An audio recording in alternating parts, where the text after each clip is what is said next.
Se Jesus voltasse hoje, como ele me encontraria? Boa pergunta, né? Vamos fazer essa pergunta para nós mesmos? Se Jesus voltasse hoje, vamos lá. Como ele me encontraria?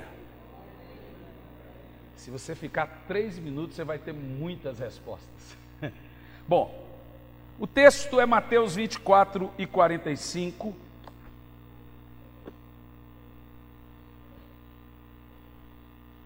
Hoje eu estava almoçando com o pastor Luciano Subirá e nós entramos num consenso. Esse ano eu e ele estaremos reunidos, os dois, várias vezes por ano, trancados, estudando esse tema. Nós assumimos a postura de sermos pregadores do retorno de Cristo. Hoje, nós decidimos que nós iríamos gastar exauridamente o tempo estudando e pregando sobre o retorno de Cristo. Esse mês, praticamente, eu acho que todas as mensagens que eu preguei foi todas baseadas no mesmo tema. Alguém pode me ajudar? Acho que sim, né? Todas no mesmo tema do retorno de Cristo. Diferente uma da outra, mas levando para o mesmo tema. Mateus 24 e 45 diz assim: sendo assim, quem é o servo fiel e sábio, a quem o Senhor confiou os de sua casa? Escute o texto. Para lhes dar alimento no seu devido tempo? Feliz aquele servo, a quem o seu Senhor, quando voltar, encontrar agindo dessa maneira. Olha que texto. Vou ler de novo. Quem é o servo fiel e sábio, a quem o Senhor confiou os de sua casa para dar-lhes alimento no seu devido tempo? Feliz aquele servo, a quem o Senhor, quando voltar, o encontrar agindo dessa maneira. Senhor, fale conosco, que não seja eu quem fale, mas que seja o teu Espírito Santo. Em nome de Jesus. Em uma pesquisa feita nos Estados Unidos, mostrou que o estilo de vida hoje das pessoas tem 90% de chance de ser o seu estilo de vida na hora da sua partida. Essa pesquisa mostra que poucas pessoas mudam a sua vida ao decorrer da idade. O que você é hoje, você vai continuar sendo até morrer. Ou seja, poucas pessoas mudarão o que são ao decorrer da sua vida. Isso se dá ao fato que nós não somos acostumados a mudar de costumes. O que isso significa?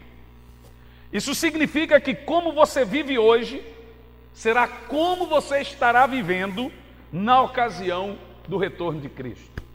Eu não estou falando de caráter, eu estou falando de estilo de vida. A maneira com que você está vivendo hoje, você tem 90% de chance de ser a maneira com que você estará vivendo quando Jesus voltar. Daí cabe a pergunta: se Jesus fosse voltar hoje, no dia 31 de dezembro, poucos minutos antes da virada do ano, como ele te encontraria? Dentro dessa pergunta eu quero fazer 3 reflexões básicas. A primeira reflexão: como estaria na ocasião do retorno de Cristo a minha vida com Deus? Como estaria o meu relacionamento com Deus hoje, no dia de hoje? Perceba você que a pesquisa sociológica e psicológica mostra que você praticamente não vai mudar o seu estilo de vida que você vive hoje na ocasião do retorno de Cristo. Do jeito que você vive hoje, praticamente você estará vivendo quando Jesus voltar. Percebe o que eu estou dizendo? Então a alegação, quando Jesus estiver prestes a voltar eu mudo, isso é errôneo. Então tem 3 perguntas reflexivas que eu quero que você entre no próximo ano pensando nelas. Primeiro, minha vida com Deus como está hoje? Praticamente ela estará também quando Jesus voltar. E a vida com Deus se resume a uma série de situações. Em primeiro lugar, seu devocional, sua vida de oração. Primeiro livro do profeta Samuel, capítulo 12, 23, diz que é pecado deixar de orar. Como está a sua vida de oração hoje? Realmente uma pergunta que não quer calar. Crentes que não oram conseguirão ser pegos e ser aceitos na ocasião do retorno de Cristo? Eu acho que não.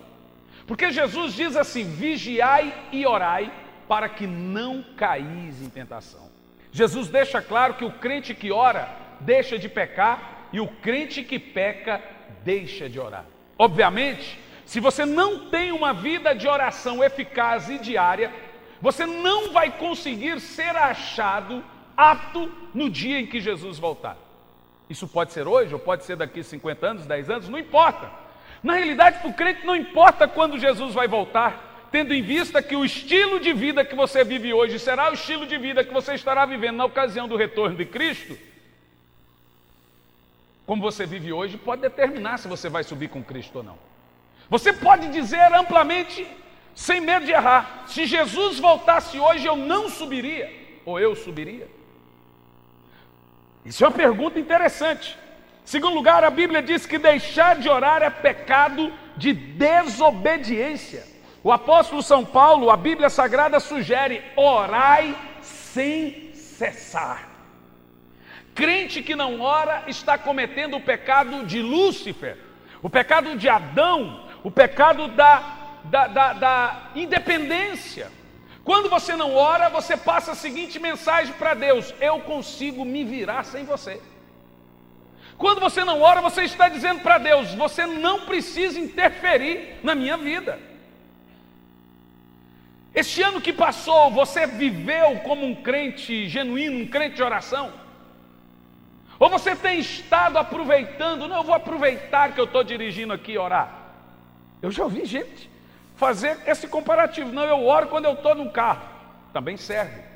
Mas a Bíblia diz que Jesus se retirava para orar. Nós nos retiramos para ir no salão de beleza, nós nos retiramos para ir ao shopping, nós nos retiramos para ir para viajar. Você precisa se retirar para estar com Deus. Oração é a mistura da fome de Deus com a sede do homem. Por isso que Leonardo Ravenhill teimava em dizer: o crente que ora deixa de pecar, o crente que peca deixa de orar. É inevitável que, se você não tiver uma vida de oração diária, você vai afetar a sua fé e o seu cristianismo e a sua santidade.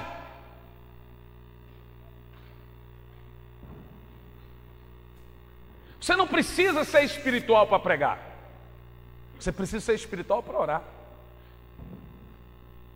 Muitos pregadores, grandes pregadores caem, mas eu não conheço homens de oração que caem. A oração é a mistura da fome de Deus com a sede do homem. Isso significa que a oração não é só o meio pelo qual eu consigo coisas de Deus, é como Ele também consegue algo de mim. Isso mostra também que oração não é só falar com Deus, é também ouvindo.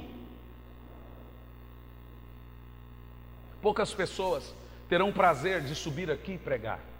Inclusive, eu quero dizer para você que é um prazer indescritível. Pregar, só quem prega sabe que é um prazer fora do comum. Mas poucos terão esse prazer. Poucas pessoas poderão pregar, mas todos podem orar. Você não precisa ser espiritual para tocar, não precisa ser espiritual para cantar, não precisa ser espiritual para pregar. Mas para orar tem que ser espiritual. Ninguém finge que é espiritual. Ele pode fingir espiritualidade, mas não que é espiritual. E você só consegue ser uma pessoa espiritual com uma vida de oração constante. E vai por mim, se você não orar, se você não tiver uma vida de oração, você não estará de bem com Deus. É pecado um crente não orar, é pecado de rebeldia, é pecado de desobediência, é pecado de desprezo da alma para com Deus. Deixar de orar é um convite a viver em incredulidade. Deixar de orar é perder a chave que abre os céus. Deixar de orar é a maneira perfeita de se afastar com Deus. Na realidade, deixar de orar é o maior antídoto de Satanás para te destruir. Inclusive, se Satanás destruir sua vida de oração, ele já fez mais da metade. Satanás não teme quando eu subo aqui para pregar. Satanás teme quando eu vou orar.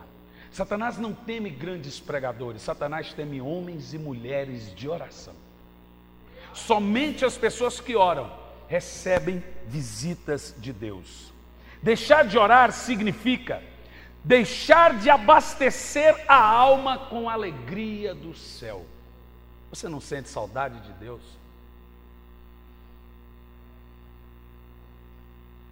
Como está a sua vida com Deus? Como o Senhor te achará no dia em que Ele voltar? A Bíblia diz: bendito, bem-aventurado é o servo que quando o Senhor voltar o achará assim, sábio e fiel. Sábio e fiel. A Bíblia diz: feliz é o servo que quando o Senhor voltar o encontrar dessa maneira. Que maneira? Sendo assim, quem é o servo fiel e sábio? E aí Mateus 25:10 vai falar que o grande segredo e detalhe das 10 virgens, entre 5 loucas e 5 prudentes, eram que 5 eram loucas e as outras eram sábias.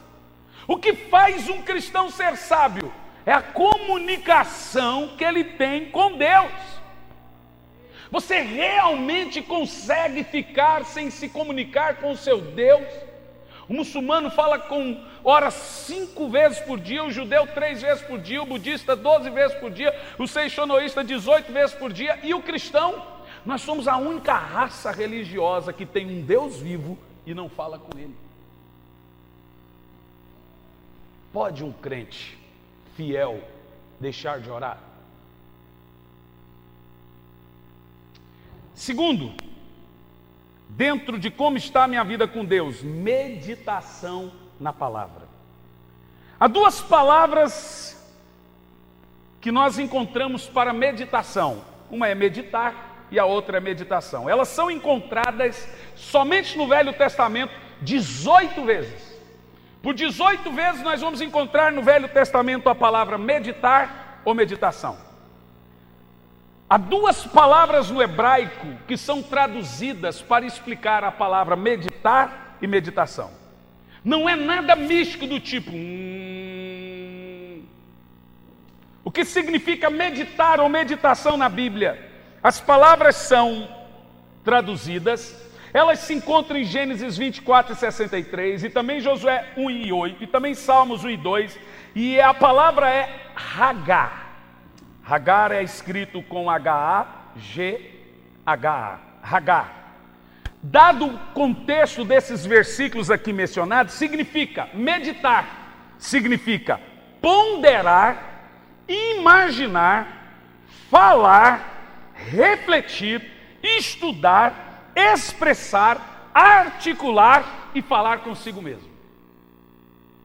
Perceba você que quando a Bíblia ensina você a meditar na lei do Senhor, ela está dizendo tudo isso. Resumindo, a palavra meditar no grego significa ruminar. Ruminar é o ato que a vaca faz quando está comendo capim. Ela fica. Significa que quando você medita na lei de Deus, você tem que ponderar o que você meditou, imaginar o que está lendo, falar em voz alta, refletir, dizer e expressar. Aí você entende o que você está lendo. Perceba que a Bíblia não foi feita para ser lida, então, ela foi feita para ser estudada. Coisas como essas dá sentido, por exemplo, no outro sentido, no hebraico é ayak, que significa ponderar e conversar consigo sobre o que leu. Coisa de doido, né? Falar sozinho. Isso significa que ler a Bíblia, estudar a palavra de Deus, vai além de ler um capítulo. Você entende o que eu estou falando? Em Salmo 119, 11, o salmista diz assim: a tua palavra escondi no meu coração para não pecar. Perceba você que o crente que não medita na palavra do Senhor, assim como o crente que não ora, cai.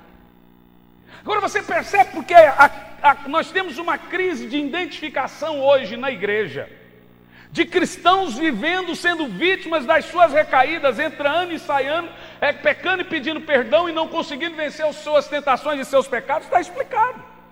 Crente não ora, mas gosta de pedir oração. Crente não lê a Bíblia, mas pede uma palavra de Deus. Pastor, me dá uma palavra. E agora tem as revelações do Facebook, todo dia, não sei se você percebe, tem uns que vai dizer, pastor, eu queria que o senhor desse uma palavra de Deus para mim. Aqui no Facebook, irmão. Aí uns outros já te mandam assim, pastor, sua ovelha online. É a gota d'água ouvir um negócio desse, não é não? Ou seja, o texto aqui sugere que quem não medita na palavra de Deus, inevitavelmente irá viver caindo em pecado. É pecado deixar de ter comunhão com Deus em vida de oração e deixar de ter comunhão com Deus com a sua palavra. O Senhor, quando voltar, te encontrará assim. Terceiro, intimidade com Deus. Em Romanos 1:26 diz que por desprezarmos, conhecermos a Deus, saber quem Deus é, a intimidade de Deus, Deus entrega a esse crente que não se importa de conhecer a Deus, Deus entrega esse crente a uma disposição mental depravada. Então perceba que o próprio fato do crente rejeitar a intimidade com Deus, ou não buscar a Deus como deveria, ele será entregue a entrar no nível de pecado do qual ele não vai conseguir se afastar mais. Ou seja, nós não podemos ignorar a Deus, agir com desprezo por sua presença em nossa vida. Deus não é um cachorrinho que fica ali do nosso lado, mas a gente continua fazendo as coisas como se ele não estivesse. Ou você passa o dia conversando com o seu cachorro. Tem gente que passa. Mas imaginamos ou agimos, o cachorrinho está ali, você age, você faz tudo que tem que fazer como se ele não tivesse. Agora perceba que até mesmo um cachorrinho, às vezes nós fazemos um carinho nele e tratamos ele. Como que você pode passar um dia todo sabendo que Deus está ali dentro do seu carro, dentro da sua casa, vendo tudo que você faz e não se comunicar com ele? Ignorar a presença dele, ignorar essa situação. Em quarto lugar, o congregar na casa de Deus. Nós leremos sobre isso em Hebreus 1:25. O escritor de Hebreus diz o seguinte: não deixamos nossa congregação, escute isso, como é costume de alguns, antes exortemo-nos uns aos outros, e tanto mais quando vestes que se aproxima o grande dia. O escritor de Hebreus diz o seguinte: não deixe de ir aos cultos, e não deixe de alertar um outro irmão. Irmão, você está afastado da igreja. Não deixe a sua congregação e avise o seu irmão que Jesus está voltando. É isso que está escrito. Em 1 de João 1:7, João afirma a necessidade da comunhão com os irmãos, e sem isso se torna impossível até mesmo o perdão de pecados. João diz o seguinte: se andarmos na luz como Ele na luz está, temos comunhão uns com os outros, e o sangue de Jesus nos purifica de todo pecado. Perceba que para o sangue de Jesus purificar o homem de todo pecado, em primeiro lugar, ele tem que andar na luz como Cristo na luz está, e em segundo lugar, ter comunhão uns com os outros. E para se adquirir essa comunhão uns com os outros, é necessário congregar. Você precisa de uma igreja, irmão. Você que não congrega, você está à beira do abismo. A Bíblia deixa claro que é pecado abandonar a sua congregação. Não, mas eu sou a igreja, eu não vou na igreja. Mas veja o que a Bíblia está dizendo. Em quinto lugar, estamos ainda dentro da primeira reflexão, que é como está a sua vida com Deus hoje. A obra de Deus. Tiago 4,17 afirma: quem sabe fazer o bem e não faz, peca. Mas como devemos fazer a obra de Deus? Essa pergunta, exatamente essa pergunta foi feita pelos seguidores de Jesus em João 6:26 ao 28. E eles perguntaram para Jesus: mestre, o que faremos para realizar a obra de Deus? Para você entender a pergunta do versículo 28, você tem que entender o que originou essa pergunta. Então no versículo 26 diz: na verdade vos digo, que me buscarão, mas não pelos sinais que vistes, mas porque comestes pão e vos saciastes. Trabalhai, não pela comida que perece, mas pela comida que permanece para a vida eterna, a qual o Filho do Homem vos dará, porque a este o Pai selou. Jesus respondeu então: o que é a obra de Deus? Jesus está dizendo: trabalhai não pela comida que perece, mas pela comida que permanece para sempre. Jesus está deixando claro, e aí eu quero citar uma outra frase de Leonardo Ravenhill: uma vida só nós temos e em breve passará, e apenas aquilo que fizermos para Deus permanecerá. Essa é a obra de Deus. A obra de Deus é aquilo que é eterno. Jesus está falando que você deve trabalhar arduamente por aquilo que é eterno, o qual no final das contas, lá no reino dos céus, Ele vos dará por herança, que o Pai já selou. Esta é a obra de Deus. Se você quer trabalhar, correr, estudar e fazer tudo que tem que fazer, faça. Mas você vai conseguir conciliar o mundo com a obra de Deus. Se você não conseguir conciliar o mundo com a obra de Deus, qual você vai abandonar? Porque normalmente as pessoas nos procuram e dizem: pastor, não tenho tempo para a obra de Deus. Ela faz o caminho inverso. Então eu vou te dizer: aquilo que te rouba de Deus, te rouba Deus. Aquilo que te rouba de Deus, Deus vai tirar de você, inclusive a obra dele. Se a igreja te roubar de Deus, a intimidade com Deus, isso serve para pastores e obreiros, Ele vai te tirar até a igreja. Deus não quer muito de você, Ele quer tudo. Ou Deus tem tudo, Ele não tem nada. Você tem feito a obra de Deus? Você tem servido a Deus de alguma maneira? Irmão, se você não consegue fazer aqui, você tem que fazer em algum lugar. Se você não quer fazer ou ser visto, vá para a rua, faça alguma coisa que vá somar na sua conta no grande dia. Jesus está dizendo: como está o seu trabalho na obra do Senhor? Ou você acha realmente que o Senhor te chamou para esquentar a cadeira, para ser membro? Senhor Jesus, o Senhor me salvou para ser membro da igreja. Jesus chama discípulos, e não números, dados. Ele te chamou para ser um pregador do Evangelho. No que se consiste? E Jesus responde: a obra de Deus é esta, que creais naquele por Ele enviado. O que se consiste em crer em Jesus, então, se a obra de Deus é crer em Jesus? Basicamente duas coisas. Primeiro, a palavra crer vem da palavra grega epignosis, que significa pleno entendimento. Crer significa entender. Quando a Bíblia diz quem crer e for batizado, ela está dizendo quem entende. Você tem que entender para crer. Só o fato de entender já é crer. Você não precisa tentar ter fé quando você tem conhecimento. O próprio fato de entender já é o ato da fé. Ou seja, fazer a obra de Deus, em primeiro lugar, é entender as palavras de Jesus e praticá-las. Não é só entender, é colocar em prática o que entende. E aí Jesus vai dizer sobre a sua obra: ide por todo mundo e pregai o Evangelho. Você tem feito isso? Você vai pregar o Evangelho, você prefere começar pelos seus parentes, seus vizinhos, ou prefere começar pela África? Porque sendo um cristão salvo, você tem que fazer a obra de Deus. Eu não sei como. Ou seja, ela dentro de uma estrutura, dentro de um templo, ou seja, no seu trabalho, mas você precisa fazer a obra de Deus. E a obra de Deus se resume em fazer discípulos das nações, pregar o Evangelho. Diga amém. Aleluia. Em sexto lugar, buscar a santidade. Hebreus 12:14 diz: sem santificação ninguém verá o Senhor. A nossa comunhão com Deus se resume nessas coisas que eu estou te falando. A palavra santificação vem do termo grego agiazo, que significa separar o profano do sagrado.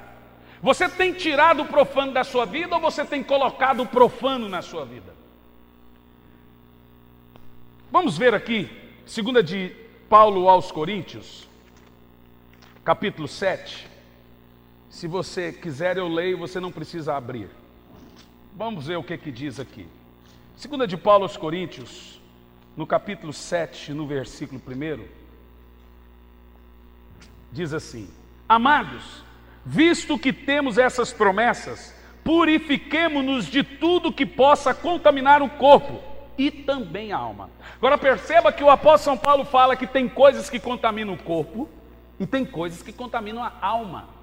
O apóstolo São Paulo vai dizer: aperfeiçoando a santidade no temor do Senhor. 1 de Pedro 1,16 diz: pois está escrito, sede santos, porque o Senhor vosso Deus é santo. Muitos dizem que Deus não exige perfeição de nós. Eu li um post na internet: Deus não quer que você seja perfeito, Deus quer que você seja sincero. Mentira. Olha o que Jesus fala em Mateus 5,48. Sede perfeitos, como é perfeito o vosso Pai Celestial. Você pode não ser perfeito hoje, mas você tem que buscar. Então essa conversa que Deus não quer que você seja perfeito é mentira. Jesus manda você ser santo e manda você ser perfeito. Pode não ser hoje, mas deixar que Satanás ponha na sua cabeça que você não tem que ser perfeito é mentira do diabo. A Bíblia manda você buscar a santidade e buscar a perfeição. Diga amém. Dentro desse primeira reflexão, se Jesus voltasse hoje, como ele me encontraria? De tudo que você ouviu, como está a sua vida com Deus? Sua intimidade, santidade, vida de oração, leitura da Bíblia, a obra de Deus. Jesus te encontraria, pelo menos tentando seguir o caminho certo, ou somente abandonando? Segunda reflexão, agora a coisa aperta, apesar que a primeira já aperta. Minha vida com a minha família, como está?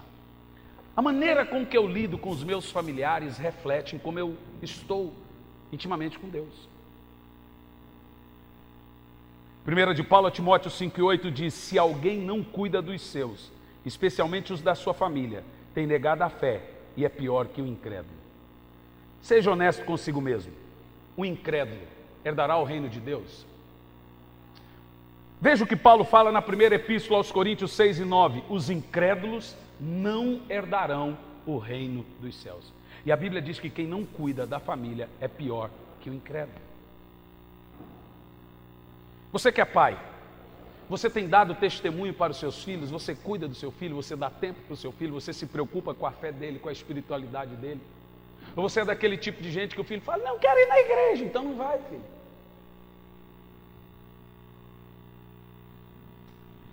Você tem dado tempo para a sua família? Nenhum sucesso vale o fracasso da família. Seus filhos têm orgulho de você? Você que é mãe, você cumpre seus afazeres de mãe? Você limpa a sua casa ou você é uma porca? Você é o tipo de gente que tem preguiça? Se entrar dentro da sua casa, todo mundo fica com vergonha. Qual o exemplo que você dá para sua filha de dona de casa? Você é um tipo de mulher amada ou você é um tipo de mulher manipuladora? E quando sai de casa o marido fala: lá vai essa desgraçada, miserável. Você que é o tipo de marido que a aposentadoria sua é o terror da casa. Quando o marido vai aposentar: meu Deus, aposentou, ô pai, tenha misericórdia de mim.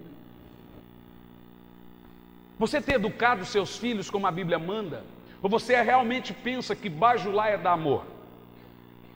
Você tem cuidado realmente da sua casa? Você se importa com os seus parentes que não são convertidos?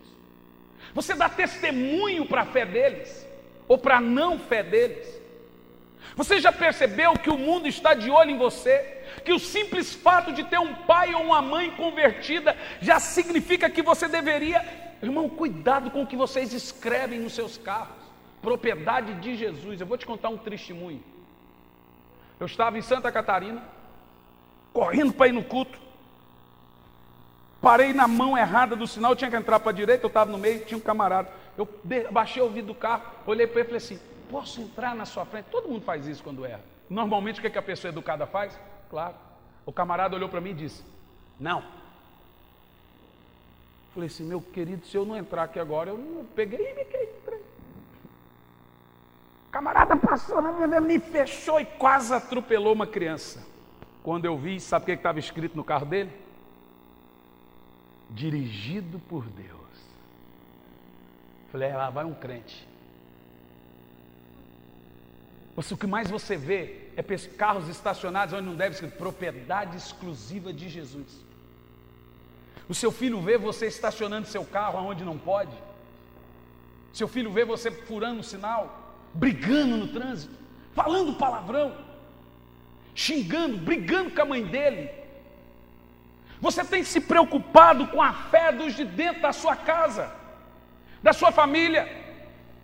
A Bíblia diz que quem não se preocupa com os da sua família, você se preocupa com sua mãe que já está de idade, ou você prefere colocá-la no asilo? Você se preocupa com seu pai? Ou você agora acha que é um peso cuidar dos pais ou das mães? Você se preocupa com a sua esposa, com a saúde dela, com o bem-estar dela? Você, mulher, se preocupa com o seu marido? Ou você acha que ele é só uma mula para levar sustento para dentro de casa? Se você é o tipo de gente que não se preocupa com os da sua casa, a Bíblia diz que você é pior que o incrédulo. Como está a sua família? O Senhor te encontrará, em segundo lugar, preocupado com a sua família, preocupado com a salvação da sua família. Em terceiro lugar, e por último, como está sua comunhão com os irmãos? São 3 reflexões. Se Jesus voltasse hoje, como ele me encontraria? Primeira reflexão, como está a sua vida com Deus? Como ele encontraria você na sua comunhão com Deus? Segunda, como ele encontraria você com o seu relacionamento familiar? E em terceiro, a família da igreja. Como anda, agora vai apertar, a sua comunhão com os irmãos? Leamos 2 de Paulo aos Coríntios 12:8. O apóstolo São Paulo recomenda que os irmãos visitem uns aos outros. Pregar isso aqui no sul é uma crise, o povo não gosta de visita e nem de visitar. Olha o que Paulo fala, a 2 de Paulo aos Coríntios 12 e verso 18. Eu mesmo orientei a Tito para que vos visitastes, acompanhado de outro irmão. Porventura Tito vos explorou? Não, ministramos nós pelo mesmo Espírito, não seguimos juntos o mesmo caminho. Paulo orienta que crente visita crente. E para piorar, Paulo orienta que crente visita crente para comer e se alegrar e rir. Veja o que a Bíblia fala em Hebreus 12:14. Nós já lemos, mas vale repetir. Segui a paz com todos e a santificação, sem a qual ninguém verá Deus. Agora veja esse texto em Romanos 12, no verso 5. Isso é interessantíssimo. Romanos 12 e verso 5. Paulo diz o seguinte: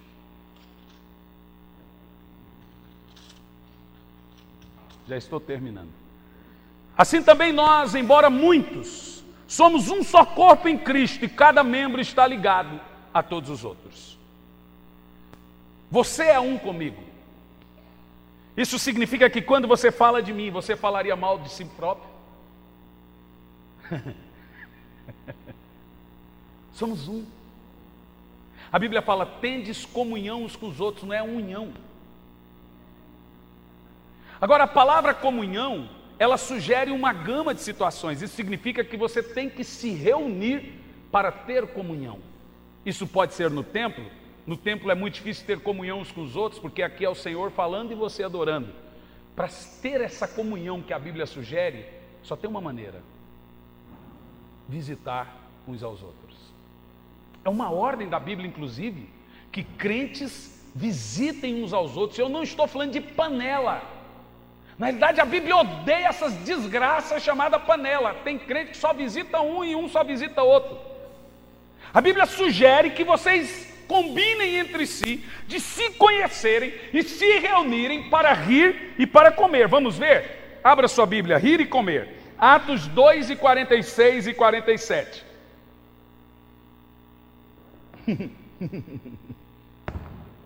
E não é só no fim do ano, irmão.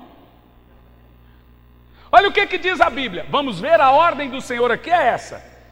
E perseverando, unânimes, todos os dias aonde? O pessoal que não concorda com o templo. É aonde que eles se reuniam? Nos templos. E faziam o quê? Nos templos se perseveravam em oração e louvores. Mas nas casas eles faziam o quê? Partindo o pão em casa. O que eles faziam? Comiam juntos com alegria e singeleza de coração. Faça comida na sua casa para alguém. Vá na casa de alguém para comer. É a ordem da Bíblia. Tem gente que não visita ninguém e não é visitado por ninguém.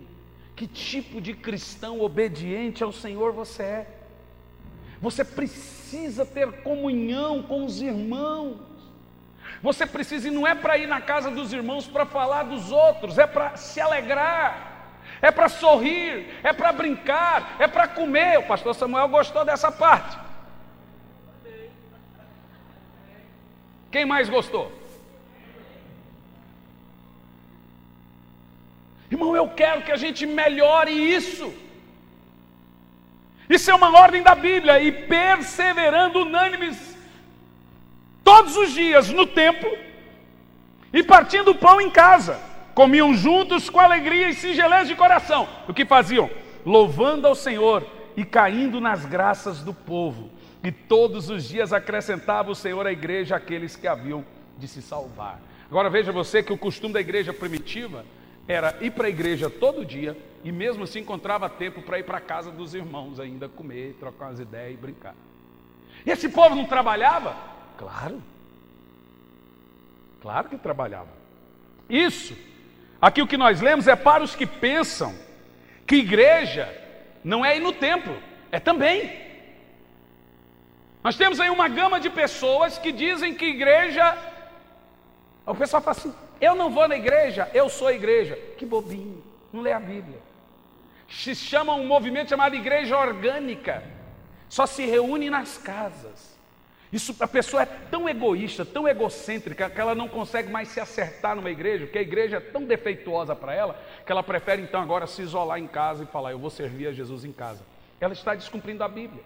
Porque a Bíblia sugere que você tem que ter comunhão uns com os outros. A Bíblia sugere que é nas acertadas arestas ali, ferro com ferro, que o crente vai sendo lapidado até chegar à imagem e semelhança de Cristo.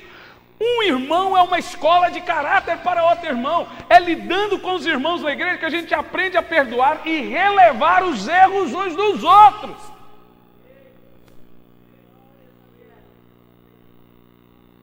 Isso é para as pessoas que não querem congregar. Deixe-me te dizer, você que não congrega está à beira do abismo. Não, mas eu sou a igreja. Veja que a Bíblia diz, o apóstolo São Paulo fala em Romanos, nós lemos, que você só é igreja se você faz parte do corpo. A partir do momento que você se desliga do corpo, você não é igreja. Eu te pergunto, um dedo fora da mão continua sendo dedo? Ele é morto. Ou você já viu um dedão andando no centro de Campo Largo dizendo, eu não preciso do meu corpo? Você já viu um narigão? Narigão, cadê seu corpo? Que corpo que nada, eu sou o corpo. O narigão sozinho. Eu sou o corpo. É assim que as pessoas estão dizendo, eu sou a igreja. De verdade, você só será a igreja. Como diz em 1 de João 7, se andarmos na luz como Ele na luz está, temos comunhão uns com os outros e o sangue de Jesus nos purifica de todo pecado. Na realidade, você só será a igreja se você tiver comunhão uns com os outros e a purificação do sangue de Jesus de todos os pecados. Isso inclusive serve para aqueles que vêm na igreja de vez em quando. A Bíblia sugere-nos termos comunhão com Deus em casa, termos comunhão com Deus no templo, termos comunhão com os irmãos no templo e termos comunhão com os irmãos nas casas. Dentro dessa mensagem breve e reflexiva, cheia de detalhes, quando a gente fala de sermão expositivo, é isso aqui, viu, gente? Rápido e objetivo. Eu quero te perguntar, se Jesus voltasse hoje, como Ele te encontraria dentro do que você ouviu. No que você precisa melhorar para 2015? Nós vamos orar, temos 15 minutos. Eu quero que você se lembre do que você ouviu e proponha ao Senhor mudanças. Mudanças no seu relacionamento com Ele, o vertical. Mudanças nos seus relacionamentos horizontal, com família e com os irmãos. O que você precisa melhorar, Johnny? O que você precisa melhorar como um pai de família, como um filho? O que você precisa melhorar como ovelha? O que você precisa melhorar como membro do corpo de Cristo? O que você precisa melhorar? A sua intimidade com Deus. Se Jesus voltasse hoje, como o texto foi lido, como Ele te encontraria? A Bíblia diz em Mateus 24 e 45, bem-aventurado é o servo que quando o Filho do Homem voltar, o encontrar agindo assim. Vamos ficar em pé? Nós vamos orar ao Senhor, refletindo no que foi pregado e apresentar um ano e começar um novo ano. E eu libero sobre a sua vida um primeiro decreto. Nós vamos passar todo esse mês liberando. Eu declaro, olhe bem para mim, que em nome de Jesus, escute, que no final do ano passado eu disse essa frase e um monte de irmãs ficaram grávidas.